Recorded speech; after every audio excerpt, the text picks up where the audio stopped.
तुम्ही पण दिवसभर रील स्क्रोल करत बसताय का? आजकालची मुलं आजारी का पडतात माहितीये? ना ताप ना सर्दी, सरळ रील स्क्रोलायटिस हा आजार झालाय त्यांना. काल परवाच एक आई आपल्या 15 वर्षाच्या मुलाला घेऊन आल्या होत्या. त्यांनी सांगितलं, माझा मुलगा दिवसभर शांत बसतोय. मी म्हटलं, अभ्यास करतोय का? आई म्हणाल्या, नाही, रील स्क्रोल करतोय. त्याचा अंगठा मात्र जिम केल्यासारखा स्ट्रॉंग झालाय. सकाळी उठल्यावर ब्रश नाही, पहिलं काम इंस्टाग्राम रील. उठल्या बसल्या रील, खाताना रील, संडासामध्ये रील, झोपताना रील, रील रील रील.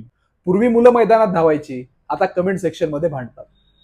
पूर्वी क्रशला बघून हार्टबीट वाढायची, आता रीलला लाईक नाही मिळाले तर बीपी वाढतो. पूर्वी आई ओरडायची, अभ्यास कर, आता ओरडते, फोन खाली ठेव रे बाबा. सतत रील बघितल्यामुळे डोळे कोरडे पडतात व जळजळ होते, झोप बिघडते, रिअल लाईफ बोरिंग वाटायला लागतं, आळस हा खूप वाढतो, अभ्यासात कसलंच मन लागत नाही. ह्या रील्स म्हणजे गावाकडच्या तिखट चटणी सारखी आहे.